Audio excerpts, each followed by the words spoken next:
What is up, man? It's the weekend. Nice early Friday. Nice long weekend. And the roads are clear. I just checked the traffic. Oh, yeah? We are good to go. They were just talking about a big accident south of the bridge on Route 1. Oh. Well, we're good till 95 and Route 1. That's what I just checked out. Okay. So... But we are clear for another episode of The Commute. Yeah, well, I will be your driver. And I will be your passenger. We got a few stories today. Didn't have time for many, but looked them up.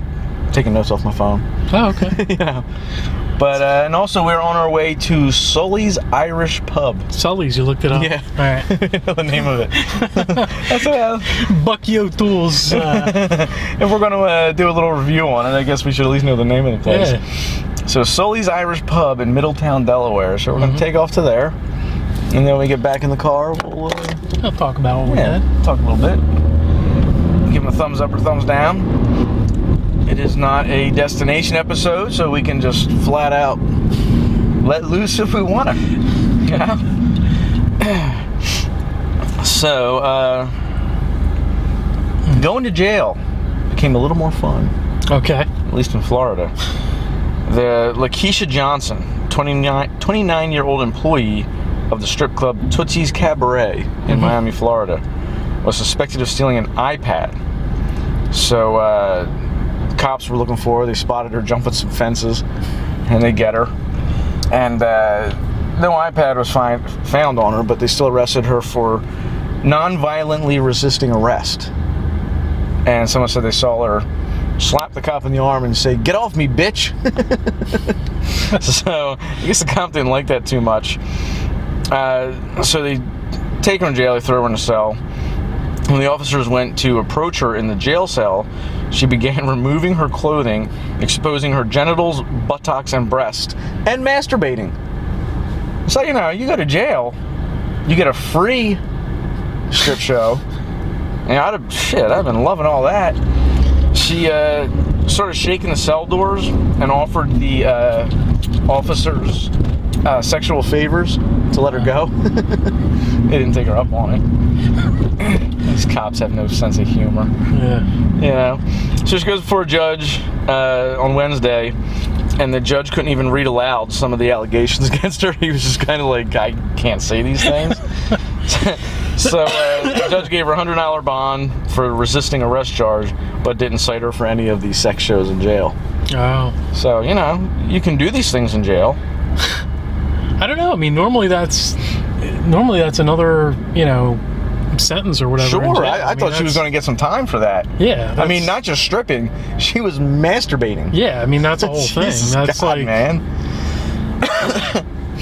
I'm thinking of one of the Louis Theroux documentaries. He goes to, I think it was a Miami prison, or not a prison, but it was their jail system, like their maximum security jail. Mm-hmm. And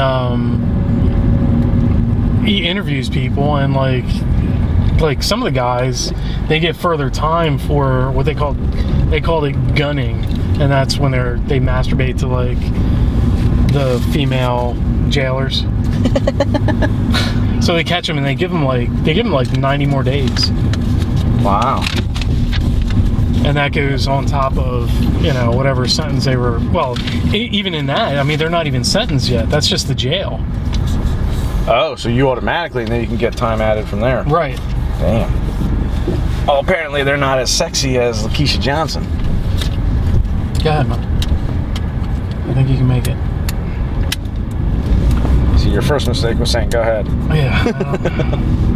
And then it was the leisurely pace. Oh, you're crossing both streets. That's nice. Oh, no, they're not. They just changed their mind. Let's go this way instead. What are you dancing? Now the heroin just kicked in.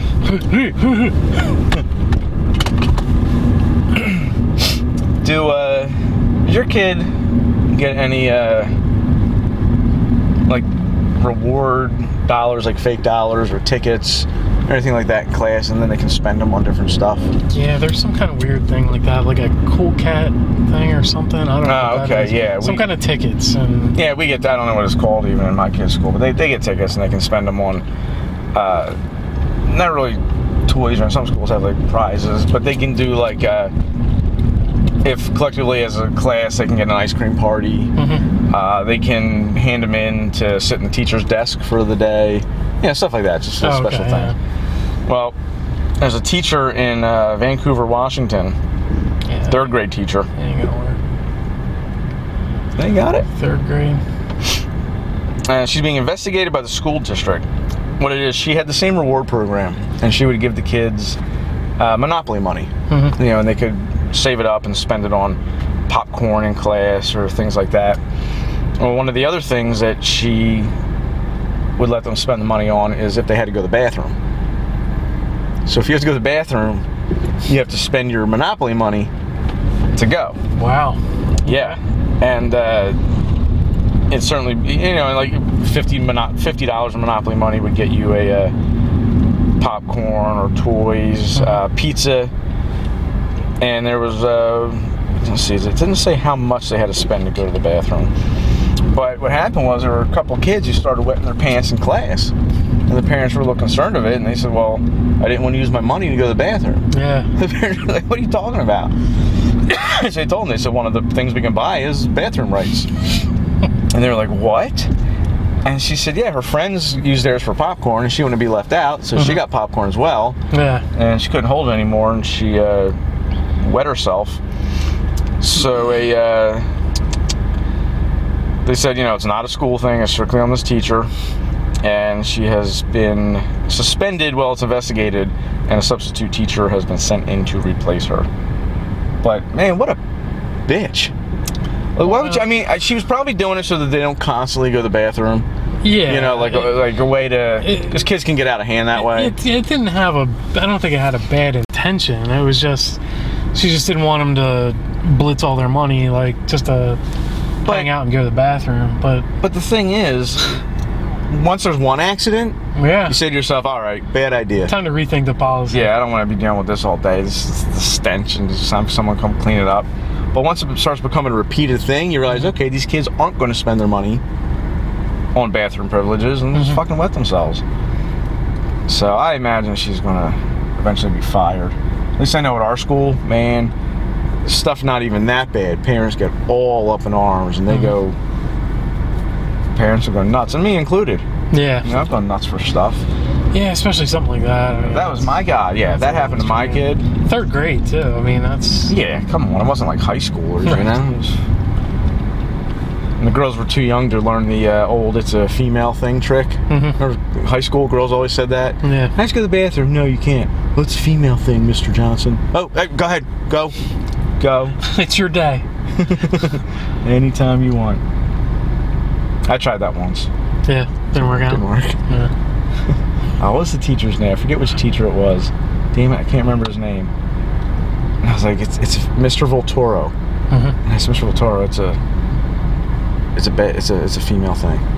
He was like, just shut down. I was like, man, I thought it would work. You don't know me. It worked for Becky.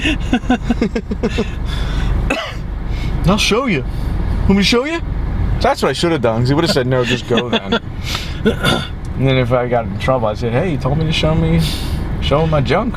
Pull out my Chimera parts. So we'll do this day in history. May 23rd, 1934. Bonnie and Clyde shot to death by Texas and Louisiana State Police. Yep, they had a whole task force out looking for Holy shit, while driving a stolen car near Sally's, Louisiana. They fucking ambushed them too. Like, they knew the road they were gonna come down. Wow. So the cops just hid in the bushes. And as soon as they came down the road, they just the old hide in the bushes trick. Lit them They up. were in Looney Tunes. Killed them right away. Wow. Did they kill people? Oh yeah. Yeah, I wasn't sure if they killed people or it was just a like bank robbers thing. Yeah, they killed 13 people, was attributed to the gang. Okay. 9 of them police officers. Wow. Oh shit. That's why they jumped them. Yeah, and there's a whole slew of things. They knocked their stores, banks. And then they were like, there's a whole string of times where they broke each other out of jails and prisons and, stealing cars and just all kinds of stuff. But the story was so romanticized because of those two.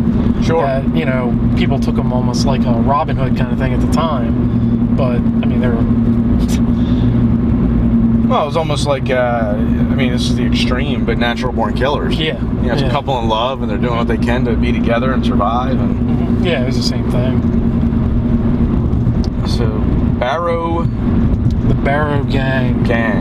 Clyde Barrow. Raymond Hamilton, W.D. Jones, Henry Methvin, Barrow's brother Buck, and his wife Blanche. I didn't realize they had a whole gang with them. Yeah, they had a whole gang. So was the whole gang with them when they got shot up, or just the two? Nah, it was just the two of them at the time. Did they catch the other people? They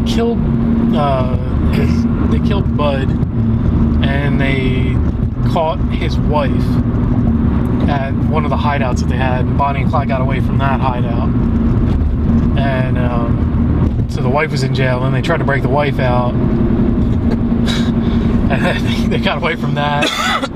And they got this guy to track him down, and he found him at like one of their relatives' house in Louisiana, and they knew like when they were going to be leaving and stuff, so they hid along this road. That's when they ambushed them. Wow.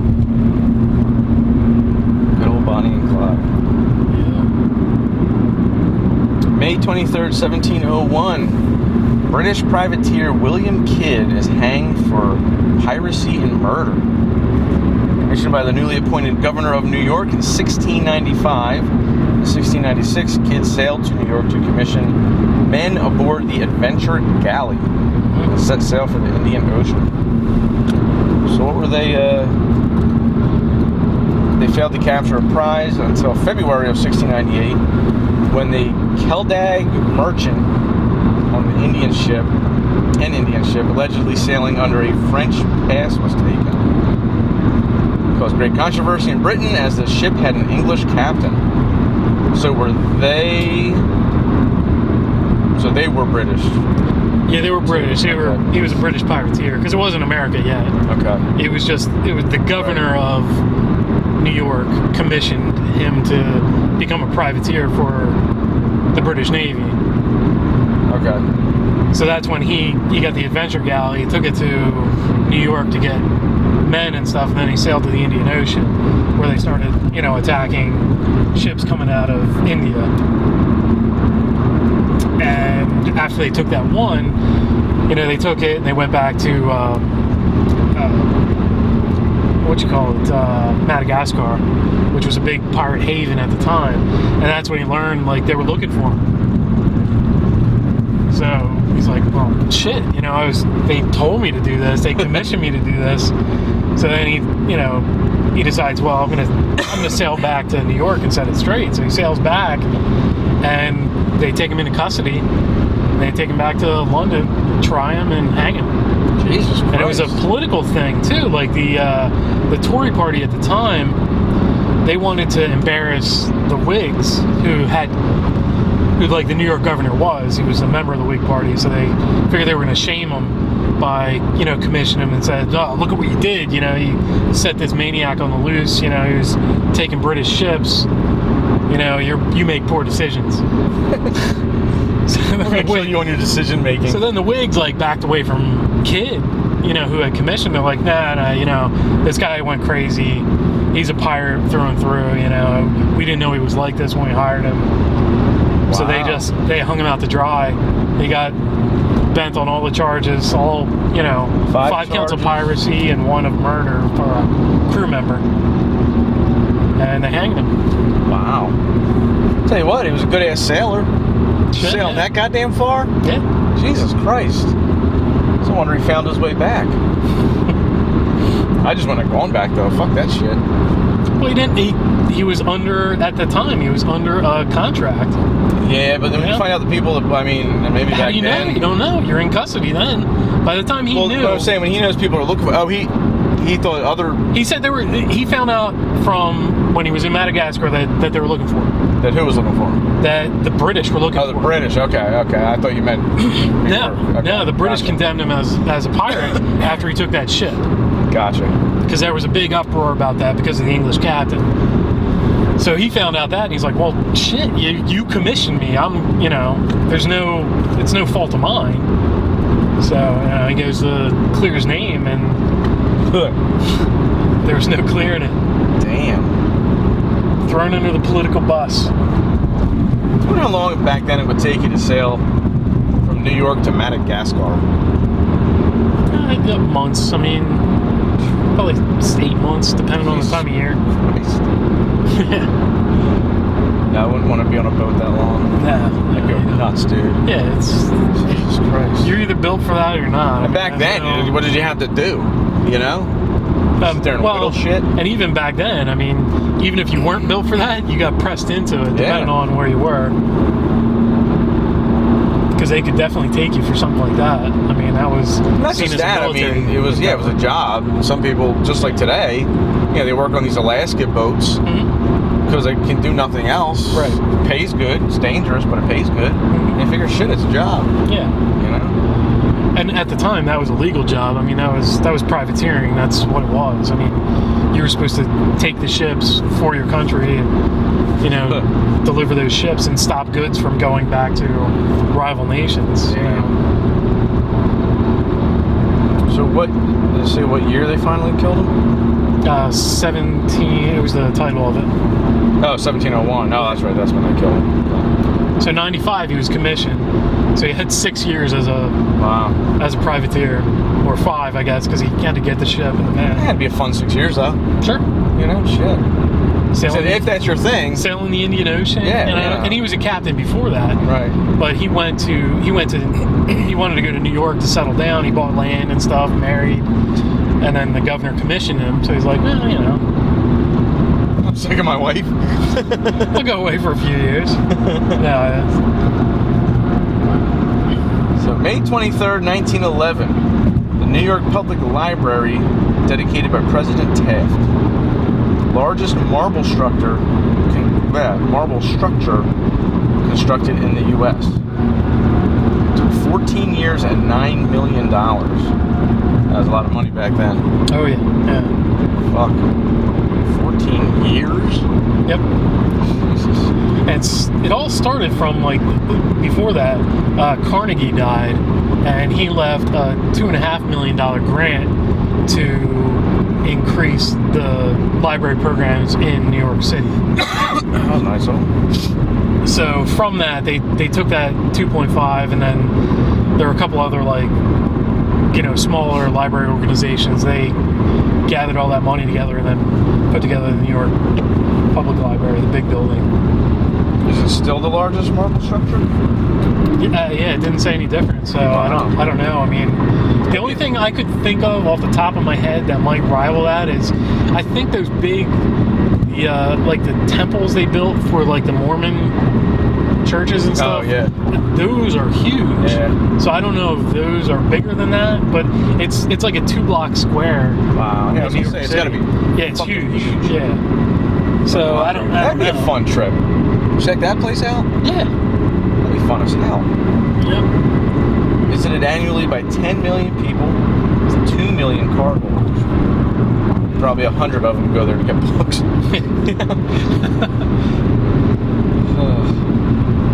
No, I love old books. Mm-hmm. That's something, if I had money, man. House full of old books. Yeah. Library full of old books. Oldest book we have a Bible from 1805. Oh, nice. So that's pretty cool. Yeah. 200-year-old Bible. It's real cool. Yeah, it's back then it was when they would draw the first letter of each chapter, per se, whatever they want to call them in the Bible. And they would be all artistically done. Yeah. This is really neat. That is cool. We try to get a lot of old first editions, a lot of our favorite books autographed. Mm-hmm. But I'd like to go in there and check out a really old book and then just never take it back. It's probably all digital now. You probably got to download the books on your phone and then you check them out that way. I read a book about this guy. He was a book thief, and he loved old books, and he would steal them just to have them at first. And he would go to these book fairs, and he just knew. He knew of something. He could look at it right away and knew if it was real, if it wasn't. He had ways of switching out books that looked similar. He would go to, like, they had these book sales or book conventions, and he would just walk out with books that were, $5,000 a piece. Oh, wow. And he would somehow make it so that either he would pay $10 for them, or, if the person selling it knew, he would just steal it from them. Yeah. And that turned into a whole way of him to make money. And then he would go to these antique bookstores, and he would take them for a ride. But he was just real clever how he did it. He would get fake identities. He would. Then he ran out to California, and it just turned into. It got bigger than that. It became a thing where he started doing credit card fraud. Like, once he became good at fraud, he got a job at Neiman Marcus, and he found a way, because back then it was, I guess it was the 80s. They had those credit card machines, where you just put the credit card on the thing and they pull the thing back and make a copy of it. And he would take the credit card numbers off the people. He would call up places and buy books for himself with their credit card, and they never knew where it was coming from. Like, he was real good at it, and eventually he just got busted by these feds. But it was a good book. Something good to read. So the X-Men movie's coming out this week, today. And so a couple of X-Men-like stories we bring out. This Magneto, who, if you ask me, has one of the cooler powers. Sure, Yeah, he can control anything. Which this movie already has me baffled. I mean, I'm sure, hopefully they'll explain it. But the big thing in this movie is giant robots that are going around made of metal. Yeah. So why can't he just go, we're done with that? I don't know. Isn't part of this one like they're taking, like, mutants' powers or something? I'm not sure if they're taking their powers or... Well, that was the trailer that I saw. Because, there was this thing, it was like Wolverine was talking to the professor, like, he goes back in time or something, and he's like, well, you know why I'm here, or at least you would if you had your powers. Oh, okay. He said something like that, so I know they're trying to off him. Yeah. There's the one scene I saw with Beast, and he's talking to Wolverine, he says, so, do I make it in the future? He goes, no. He just looks at him like, what? But supposedly, like, some people were bitching about that, like, for this movie, because it wasn't supposed to be Wolverine that was doing the time travel-y thing. Oh, okay. It was some other character, Kitty Pryde or something, was supposed to be the time travel-y person. I don't know. That's just what I saw, like, secondhand, so... I'd rather be Wolverine anyway. Yeah, and that's what they said. He's one of my favorites. Can't get enough Wolverine. Yeah. It's a recognizable character. What are you going to do? You're going to introduce a new character in this one? Yeah, right. And then have it be this big plot point? If they're the main character and nobody likes this one, right, you ruin the whole movie. Yeah, exactly. It's too big of a risk for... Especially most people either like Wolverine or Hugh Jackman, so... Yeah, exactly. So, it's a win-win right there. Yep. Well, a plumber/inventor, Colin Furs, decided he would like to have Magneto's power too. Now he knows he can't control metal or anything like that, but he can walk on metal ceilings. There's a video of him doing it. He is 34 years old. He's done other things. He's Guinness record for the fastest mobility scooter. It's a 5-gear vehicle that goes 71.5 miles an hour. So now he has magnetic shoes that he made. And he can just, anything metal, he can just walk up a metal wall, walk on the ceiling. That'd be a cool start. I would fucking love that, man. Metal shoes. Sure. Show off. Go to a bar, walk up one of the, metal rails or whatever. Go to a strip club. Oh, you think that's cool, stripper? Right up. He has another video this week where he invented fully automatic Wolverine claws. Oh, yeah. You see that guy? No, I didn't see the video, but I saw, like, the headline for it. And I think think somebody shared it or something on Facebook. Yeah, I didn't see. I didn't even see the video of him walking on the ceiling. Yeah, I didn't see that either. But I saw like the claw thingers or whatever they had. Guy's got a lot of free time. Yeah. Well, I guess, plumbing is not a 24-hour business, so.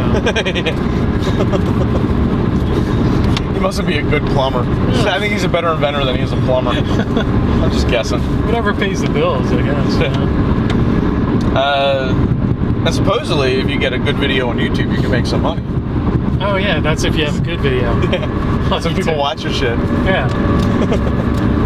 That'd be nice. Imagine that. Yeah. So here I got a story of 5 groups of people who developed awesome mutant superpowers. Okay. An entire family has bones stronger than granite. That's kind of Wolverine-esque, right? Sure.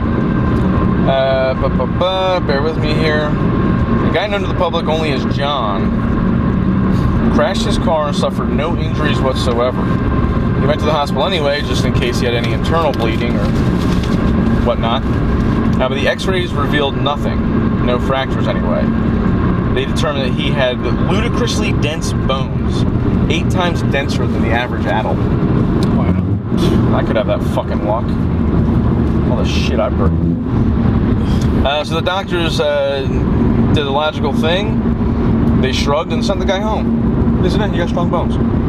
What about it?" And then presumably tried to... Let's see. Bear with me here. He said he was never the best swimmer until 6 years later when another doctor found another, well, they're saying Bruce Willis character. They're comparing him to... yeah, it sounds like the plot from Unbreakable. He needed a... let's see. They found another guy who needed a hip replacement but couldn't get one because nobody could screw the prosthesis into place.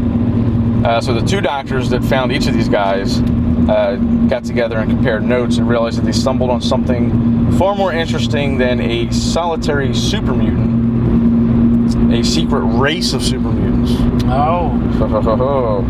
They traced their patients' family histories and discovered that the 2 were related.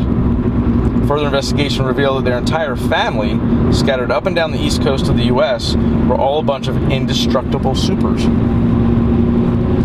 The world could ignore a superior form of humanity for only so long, and scientists eventually began investigating the family. Their conclusion, high bone density stems from a mutation of LRP5, the gene linked to osteoporosis and low bone density. That's pretty cool. Yeah. You could do a number of freak shows. So now we do need the giant robots. Right? We gotta stop these. Yeah. You stop them. We gotta take their power. Yeah. Find the robots. We gotta make them.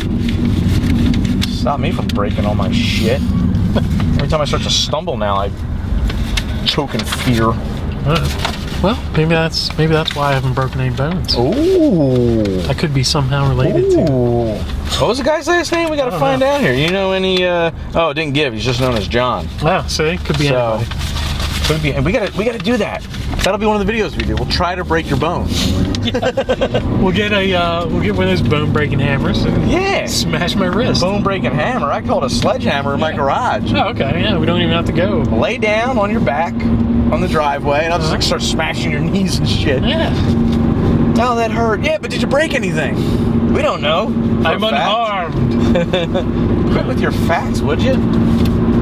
See, I keep going for this piece of paper and I keep putting it back in there. Me and my talking. Yeah. Did they say what the next one was? Okay.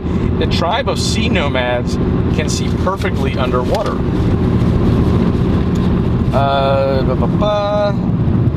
They dive all the time with eyes wide open and see everything in crystal clear high definition. It's especially helpful since they dive in order to catch food. It's nice to be able to pick up a quick snack without getting attacked by a blurry shark. Researchers learned of this incredible ability by studying the underwater eyesight of 6 Moken children. They then compared the results to that of 28 European children. The study found that the Moken children, at the very worst, could see under the sea twice as well as the rest of us. At best, they could see better than some fish. See how they do it? It appears to be a simple case of learned evolution. Because Because the Moken dive all the time and have done so for just shy of eternity, their irises no longer expand underwater like ours, but rather constrict, enabling them to maintain their on-land resolution. That's pretty wild. That's pretty good. I mean, that's evolution. You know, proven. They evolved, right? For their environment? Yeah. That's modern. I don't know. Modern evolution. I don't know if that would still be evolution, even though they've been doing it forever. I mean, them having that ability didn't really relate to their survival. I mean, you know, even the people that were bad at diving still ate. So they still survived. Like, it wasn't dependent on their survival. It's partially, right? I mean, they eat fish. Yeah, but I'm saying, dive to catch it. I'm saying the people that were really good at that didn't let the other people starve.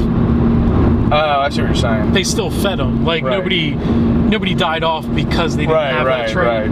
You know, so they weren't really selected in any way. No. But yeah, it's an interesting trait. But their bodies physically change to what they do. Which I guess, like anyone who does anything for a long amount of time, your body changes. Yeah. I mean, it's the probably just an amazing thing. It's probably just a learned thing. You know, you can just do it. You know, if you did it, if you had like to if I did it enough, my eyes would eventually change. Yeah, that's what I think. You're right. The body does adapt. That's like my mom. She had a tumor, and what's the name of the artery?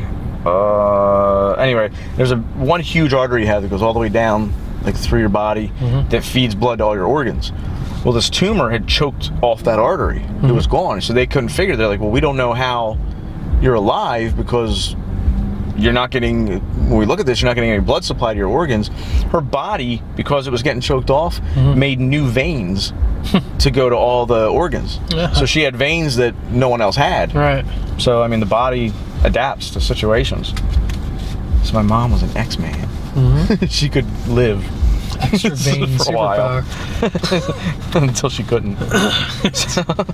So we have some African prostitutes are immune to HIV. That is a fucking superpower right there. Yeah. Can you imagine if I was immune to HIV? I'd be whoring it up. You get everything else. You know? Well, you're immune to HIV. Yeah, but it's not going to kill you. You know? I'm just looking to survive, brother. Okay. You know? Prioritize. I'll be scratching my balls a lot, but I'm alive. Yeah. You know? Very few clients in Africa use condoms, and STDs, particularly HIV. You fucking whore. Yeah, ya bitch. What do you do? I didn't see. He swept in like just like that. Like that? Yeah, he's good at that. Look, let's see who else he cuts off. He's evolved to be an asshole. Wow, yeah, we need that external camera. Kickstarter, here we come. So where were we? Oh, so don't use condoms. STDs, particularly HIV, are an everyday workplace hazard. Well, unless you have a super immunity. There are certain prostitutes in Africa who are exposed to HIV just about every day and yet never contracted. They won the superhuman lottery but lost the prize draw. They didn't get laser vision or cat balls. It's a stupid article. But they don't die of the terrible disease. Researchers visited Kenya and Gambia and studied the sexually transmitted disease history of its finest prostitutes. The finest in Africa. Thanks to barebacking with dozens of different infected men every year, over 2/3 of the prostitutes reported the HIV virus. Damn. Normally unprotected sex with an infected partner is like diving into a bunch of AIDS. I'm just summing up what they're saying. It's all stupid. Like I said, I didn't get to take notes. Yeah. After a few words, they were laughing and playing Marco Polo. Well, come on. Despite constant exposure to HIV, a small percentage of women studied didn't catch it for at least 3 years, with some evading it even longer. Based on blood tests, scientists determined that the immune ladies had cytotoxic T cells working triple overtime. They're the cells that stop any invading HIV cells dead in their tracks, forming a natural shield against the disease. One that science was all too eager to use as the basis for the long-awaited AIDS vaccine. There's just one issue.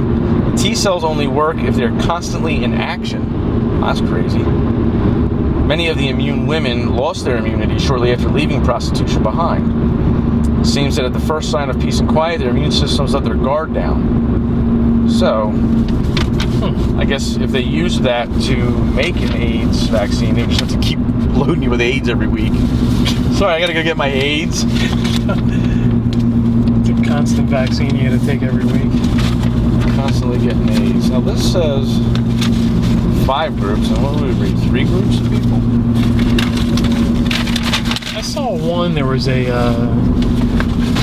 like a kid that developed like night vision or something.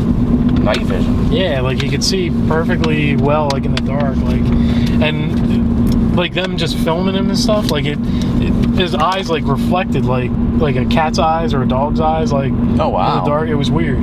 Like Riddick. Yeah, yeah, it was the same exact thing. My kid will tell you she has night vision. Yeah. Oh yeah, ask her about it. So you got night vision? I got night vision. I can see perfectly in the dark. And she makes fun of Kendra because Kendra has horrible night vision. That's why I get yelled at if, God forbid, I don't put the spotlights on the front door when she's coming home. I can't see. All right, well, feel for the sidewalk. Oh, here's this guy. Oh. The schmuck. Good job there. Turd biscuit.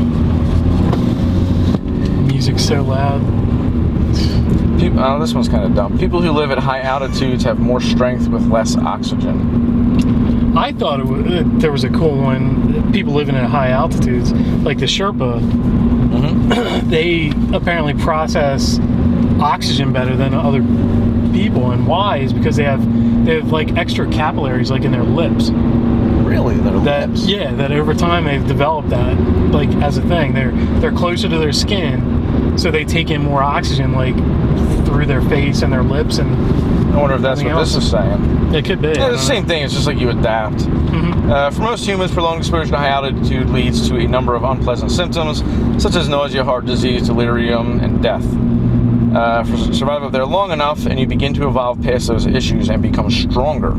Take Tibet, for example. Over 2,700 years ago, their people split from the mainland China and decided to live in the mountains instead. And over 2.5 miles up, the world is very different indeed. The air is thinner and contains 40% less oxygen than the air we lowlander. Of course, that doesn't mean Tibet is deadly, unlivable voided space. It's only 40% of it. After millennia, Tibetans' bodies adapted to these conditions, bestowing upon them some of the highest endurance levels on the planet. They've done so by pure mutation. The EPAS1 gene normally produces more red blood cells once the body is deprived of oxygen. In Tibetans, the gene actually creates fewer cells and lower oxygen. Now, no scientists have ever said that the following statement is actually true. Then there are the Kalenjin people of Kenya. Their forefathers belonged to the Nilotic tribes, and they lived at sea level for thousands and thousands of years. Only recently have they moved to the current home of the Great Rift Valley, 7,000 feet above sea level. This means that unlike Tibetans, whose genetic superpower prevents them from overdeveloping red blood cells, their body may function like it's constantly adapting to the higher altitude, thus producing a lot of red blood cells. So yeah, it's just talking about their blood cells act differently then. Everybody talks about Kenyan long-distance runners, but the truth is most Kenyans have no better stamina than the rest of us. The Kalenjin, who make up 1/10 of the Kenyan population at best, are the reason for the country's reputation. For every 10 Olympic medals Kenya has won for running, 7 are in the Kalenjin hands. So... And the last one, Ecuadorian dwarfs don't get cancer or diabetes. So it's good to be a dwarf in Ecuador, I guess. There's a little family of dwarves. Looks like the guy from that was in the new Willy Wonka that played all the... Oh yeah, played all the parts. Deep in the heart of Ecuador, there's a group of little people known as Laran dwarves. There's one key difference between them and other dwarves. They never get cancer or diabetes, ever. Dr. Jamie Guevara Aguirre has been studying these people since 1987, and all that time he found no instances of diabetes whatsoever and only one occurrence of a non-lethal cancer. And most Laren dwarves don't exactly live the healthiest lifestyles. I like these people. Many are alcoholics. Just about all of them are inbred, and quite a few also suffer from obesity.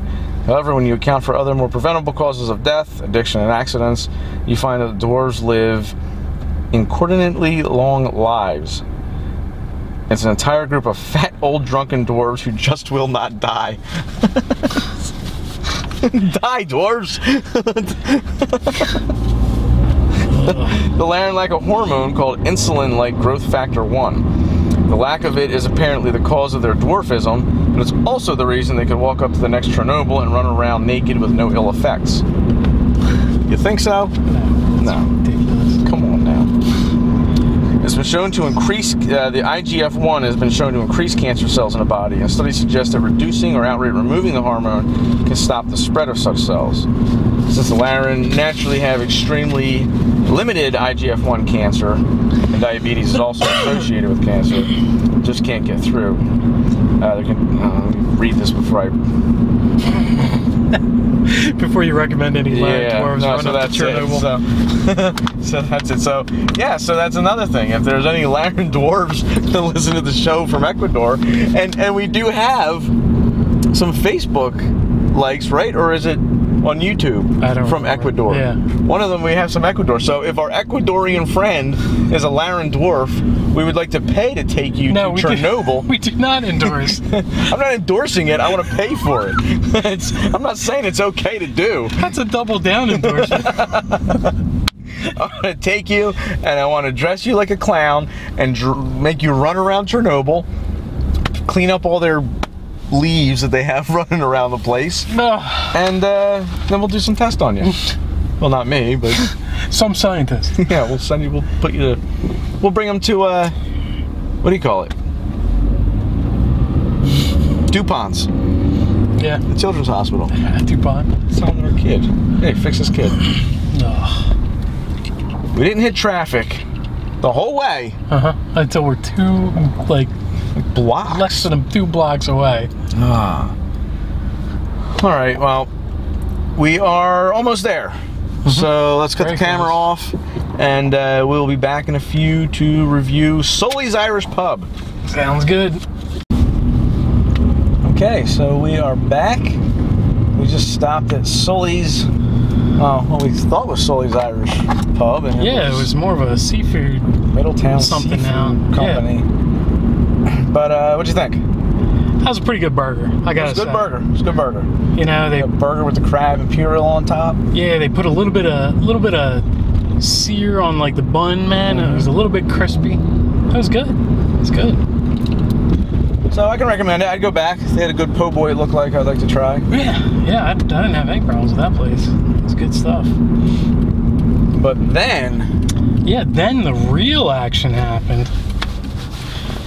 We went to Fromage. Yep. A little cheese shop. We said, well, we got to stop in there. Yeah, dude. I was like, I've never been to a cheese shop, really. You know, nothing like that. We met Chris Pride. Yeah. Owner, proprietor. Good character. Yeah. He knew what he was doing. Tried a couple different cheeses. All of them excellent. We had the, was it the buffalo cheddar? Yeah, buffalo cheddar, man. That was spicy, man. It was good stuff. It was delicious. I could eat that. Drunken goat. Yeah, which you picked up. Cheese hung a ton of in wine. Give me a pound of that. Yeah. So, but we talked to him, and we have a new destination episode that we're going to do. We're going to go there one day and interview him and check out the cheese. Let him talk about some cheese for a while. And we'll take it from there, so stay tuned for that. And then we waited to cross the street here in Middletown for a while. That's what you get with one traffic light, man. But fortunately, he doesn't have any problems, man. There's that whole parking lot right behind that building. I wish we knew that was there at the time. Speaking of that, I think I'm going to go on that back street. Go on that back street. So I guess that's all we got right now then. Check out Sully's Irish Pub or Middletown Seafood, whatever they are in the phone book or on your GPS. Yeah, and look for the destination episode of Fromage. And then from there, I'm sure you'll want to go and buy some cheese. Yeah, amongst other stuff he had there. All looked good. Yeah, there was all kinds of good stuff. Yeah. Truffles and what in the hell? Sir? Thank you, sir. Sir? I'd beat my horn, but I don't think you'll hear it. I didn't want to stop your heart. But... So, all right. So that'll do it for this episode. Like and subscribe on Facebook and YouTube. Check out our website, tocommute.com, TWOcommute.com. Follow us on Twitter @DriverPassenger. And send us an email at thecommutepodcast@comcast.net. Hope to see you soon.